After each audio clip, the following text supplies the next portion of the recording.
ব্যক্তিগতভাবে আমার দলও গণভোটের পক্ষে, যেটা জাতীয় সংসদের এলইডি ভবনে আমরা ঐক্যমত্য কমিশনের সাথে আলাপ আলোচনায় বলেছিলাম। তো সবাই একমত হয়েছে যে এটা তাহলে গণভোটের মাধ্যমে পাশ করা হবে। এখন ঐক্যমত্য কমিশন যদি এই আলাপ আলোচনাটা আরও 3 মাস আগে শেষ করতে পারত, 6 মাস আগে শেষ করতে পারত, তারা তখন একটা গণভোট করে শেষ করতে পারত।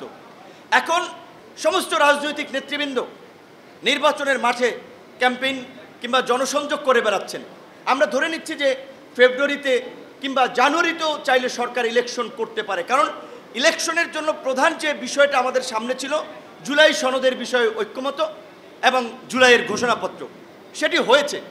এখন তো নির্বাচনের ক্ষেত্রে আমাদের কোনো ব্যারিয়ার নাই, তো এই নির্বাচনের আমরা প্রস্তুতি নিচ্ছি। এখন একটা কালেকটিভ ক্যাম্পেইন শুধু রাজনৈতিক ফায়দা লাভের জন্য, মানুষকে বিভ্রান্ত করার জন্য, নিজেদের ধান্দাবাজির জন্য বলছে যে গণভোট জাতীয় নির্বাচনের আগে। ধান্দাবাজিটা কি? ওই পর্দার আড়ালের আলোচনা আমরা জানি। অনেকে বিরোধী দল হতে দেন দরবার চালাচ্ছে যে আমাদেরকে স্বীকৃতি দেবেন তাহলে আমরা আছি। অনেকে 10টার জায়গায় 15টা সিট বার্গেনিং করার জন্য এটাকে একটা টুল হিসেবে সামনে নিয়ে এসে নির্বাচন নিয়ে একটা অনিশ্চয়তা তৈরি করতে চাচ্ছে, শুধুমাত্র তাদের ব্যক্তিগত স্বার্থে, দেশের স্বার্থে, জাতির স্বার্থে নয়। তাই সাইফুল ভাই যেটা বলেছেন সেই কথায় কথা মিলে আমরা বলতে চাই, সবচেয়ে সংস্কারের লড়াই বিএনপির 10 দফা থেকে 27 দফা, 27 দফা থেকে 31 দফা এবং 31 দফা থেকে এই জুলাই ঐক্যমতে বিএনপিকে অনেকগুলো দাবিতে একমত করানোর ক্ষেত্রে গণতন্ত্র মঞ্চ, আমার এবি পার্টির আমাদের ভূমিকা আছে। কারণ সবাই মিলে তো রাষ্ট্রটা গড়তে হবে, কোনো কিছু চাপিয়ে দিয়ে তো হবে না, অনৈক্য রেখে তো হবে না। তো কাজে আজকে যে গণভোটের দাবিটা তোলা হচ্ছে, সহজ ভাষায় আপনারা একটু বুঝেন এবং বলেন, ডিসেম্বরে যদি তফসিল হয়, ফেব্রুয়ারিতে ইলেকশন হয়, সময় বাকি আছে নির্বাচন আগে 1 মাস। 1 মাসের আগে কি একটা গণভোট সম্ভব? এবং এই দুর্বল প্রশাসন এবং সরকারও ক্ষণে ক্ষণে বদলায়, আকাশের মেঘের মতো বদলায়, এক এক সময় এক এক পজিশন নেয়, আমরা দেখি এক এক ধরনের কথাবার্তা। সো এখন আমরা মনে করি যে এই গণভোট নিয়ে যদি আমাদের এই বিভক্তি এবং বিভাজন থাকে, তাহলে আমরা যেই ফ্যাসিবাদের বিরুদ্ধে সংগ্রাম করেছি, তাদেরকে পরাজিত করেছি, তাদেরকে রাজনীতিতে সুযোগ না দেওয়ার কথা বলছি, তারাই কিন্তু সুযোগ নেবে, একটা অন্যরকমের পরিস্থিতি ক্রিয়েট করে। জার্মানির কিছুদিন আগে এক মিনিস্টার আসছিল, উনি অর্থনৈতিক আঞ্চলিক শান্তি স্থিতিশীলতা কোঅপারেশনের দায়িত্ব বোধহয় পালন করে।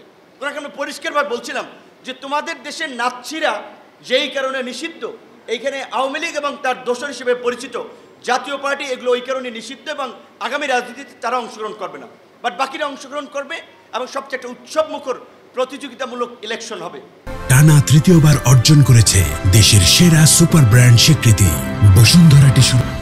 মহাসচিব এখানে আছেন, ওনারা এত জাতীয় শুনে ব্যস্ত থাকেন, অনেক বিষয় ওনাদের নজরে আসে কিনা জানি না, কিন্তু ঘটনাগুলো পত্র পত্রিকা মিডিয়াতে সবাই আসছে, ব্যাখ্যা বিশ্লেষণ করছে।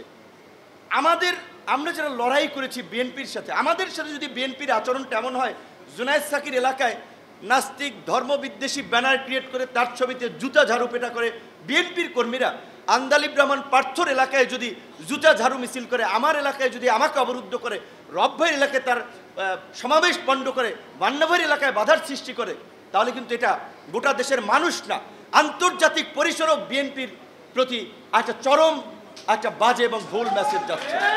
এই বিষয়টা আপনাদের আমলে নিয়ে কিছু পদক্ষেপ নেওয়া দরকার। আমাদের মতো জাতীয় নেতৃবৃন্দের সাথে যদি এই ঘটনা ঘটে, আমরা চাই আমাদের বিএনপির ভাই বন্ধুরা, জামাতের ভাই বন্ধুরা সবচেয়ে মজলুম ছিল গত 15-16 বছরে, ঘরে ঘুমাইতে পারে নাই, ব্যবসা বাণিজ্য করতে পারে নাই, পালিয়ে পালিয়ে বেরিয়েছে।